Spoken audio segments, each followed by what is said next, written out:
Hello,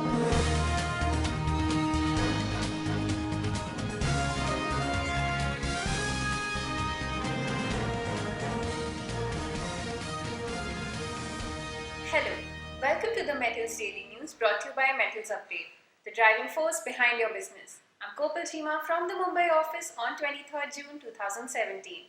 Primary producers of pig iron are expected to lower their offers by ₹1,000 per ton in the first week of July. Yesterday, major producers like Vedanta and Kirloskar Ferrous Industries Limited reduced prices by ₹500 per ton, while Neelachal Ispat Nigam Limited reduced offers by ₹400 per ton.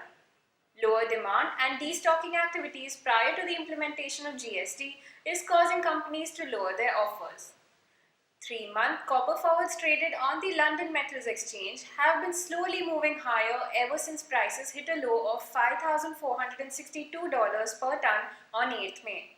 Prices have since gained 4.66% on a closing basis, and in today, trade price went higher by 1% to trade at $5,809 per ton. Inventories of copper, however, increased as per today's stock report released by LME. Copper stocks have been decreasing consistently since 5th May from a high of 3,54,650 tons to a low of 2,56,700 tons yesterday. Today, copper stocks increased by 2,000 tons. Chinese responded to charges by US manufacturers and labor unions that it has not flooded the market with cheap aluminium and put US producers out of business. They said that unilateral punitive trade measures should not be used to try to remedy a global glut of the metal.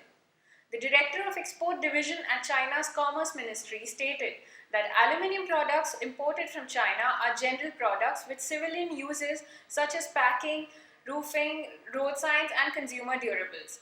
None of these products implicate national security, thus urging the Trump administration to refrain from imposing curbs on Chinese aluminium imports. Executives of large US primary aluminium producers said the US aluminium industry was in danger of completely disappearing because of global overcapacity, along with the fact that out of 5 aluminium smelters, only 2 were operating at full capacity. In international offers, Chinese origin steel billet is being offered in the range of $398 to $400 per metric ton at CFR Indonesia. Same origin steel billet is being offered in the range of $405 to $408 per metric ton CFR Egypt, while it is being offered at CFR Jebel Ali in the range of $395 to $398 per metric ton. Russian origin steel billet is being offered at $415 per metric ton CFR Egypt, while Turkish origin steel billet is being offered at $410 per metric ton CFR Egypt. Djibouti origin scrap of high quality on FOB basis is being offered at $262 per metric ton, while high quality steel scrap of Liberia origin on FOB basis is being offered at $242 per metric ton. Thank you for watching. Join us again tomorrow for latest updates from the metals market. Visit metalsupdate.com for more information, and do not forget to subscribe to our YouTube channel. Have a great day ahead.